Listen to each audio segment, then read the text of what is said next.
আজকে চিড়িয়াখানায় এসে কেমন লাগতেছে? ভাই অনেক ভালো লাগতেছে। তো আপনারা কি আরো আগে আসছেন? না না আর আসেন নাই? আসি নাই। তুমি আসো নাই? জি না, আজকে প্রথম? তো কেমন লাগতেছে আইসা? আমার খুব ভালো লাগতেছে। চিড়িয়াখানার ভিতরে ঢুকে চোখের মধ্যে যেটা সবচেয়ে বেশি ভালো লাগে সেটা হচ্ছে গন্ডার। এই গন্ডারের খাবারটা দেখে আমার খুব ভালো লাগছে। তো যাই হোক, সবাইকে স্বাগতম আমার ভিডিওতে। প্রথমে যারা চিড়িয়াখানা আসবেন, প্রথমেই চোখে পড়বে চিড়িয়াখানার গেট, এবং গেট থেকে আমরা টিকিট কিনে নিলাম। এখানে 3 জনের টিকিট আছে, দেখেন 3টা টিকিট। তো আমরা একটু ভিতরের দিকে যাই। তো ক্যামেরাটা একটু সামনে নিয়ে আসো। এই যে দেখেন, এখানে হচ্ছে আমাদের 3 জনের টিকিট। তো 3 জনের টিকিট কাউন্টারে লোকজন নিয়ে নিল এবং আমরা প্রবেশ করতেছি চিড়িয়াখানার ভিতরে। এখন আমরা ঢুকে পড়লাম সেই চিড়িয়াখানার ভিতরে। তো আমরা ঘুরে ঘুরে দেখব ইনশাল্লাহ। আপনারা পাশে থাকবেন, সাপোর্ট করবেন। তো আপনাদের সাপোর্টের কারণে আমি ভিডিও বানাতে আগ্রহী হই। তো আমরা চলে আসলাম ঠিক ঈদের দিন, এবং ঈদ মোবারক যেদিন ঈদ হলো, সবাই চলে আসলো এই চিড়িয়াখানার ভিতরে। তো আমিও আসলাম, সবাই যেহেতু আসছে আমিও আসলাম ঘোরাঘুরির জন্য। এখানে 2 জনের ইন্টারভিউ নিলাম। প্রথমেই দেখছেন আমার ইন্টারভিউ।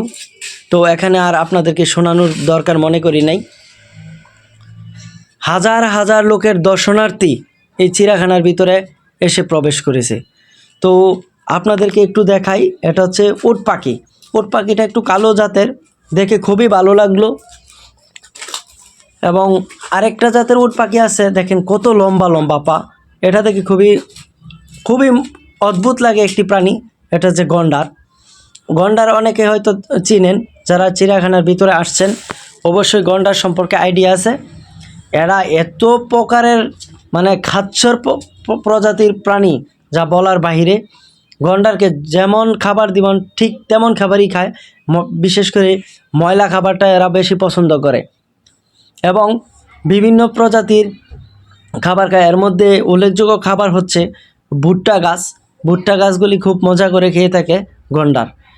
দেখেন তার শরীর স্বাস্থ্যে ভরা, স্বাস্থ্যের জন্য চোখে দেখে না, তার চোখটা একদম ছোট এবং সারা দেহটা একদম বিশাল আকৃতি। যাই হোক, আপনাদেরকে ঘুরে ঘুরে দেখাবো চিড়িয়াখানার বিভিন্ন পশু পাখি প্রাণী। অবশ্যই আমার সাথে থাকবেন, এবং আপনাদের সাপোর্টের কারণে আমি বিভিন্ন ধরনের পশু পাখি বিভিন্ন ধরনের কন্টেন্ট দিয়ে থাকি। তো এখন দেখবেন বিভিন্ন বিভিন্ন ধরনের সাপ। তবে সাপটা দেখাতে একটু কষ্ট হচ্ছে, যেহেতু বেড়ার কারণে দেখানো যাচ্ছে না। তবুও একটু দেখানোর চেষ্টা করলাম। সাপের কাছে শত শত মানুষের ভিড়। এছাড়া এখন দেখাবো আপনাদেরকে একটি বাঘ। বাঘ, এটা হচ্ছে রয়্যাল বেঙ্গল টাইগার। আর এই রাস্তায় যদি যেতে চান, সিংহ, চিত্রা, ফড়িং, কুমির, ঘড়িয়াল সব কিছু দেখতে পারবেন। অনেকে হয়তো চিড়িয়াখানার যে আয়তনটা আছে বুঝে না, এক রাস্তায় গেলে আরেক রাস্তায় চলে যায়। তো তাদের জন্য খুব সুন্দর মনে করি এই সাইনবোর্ডটা।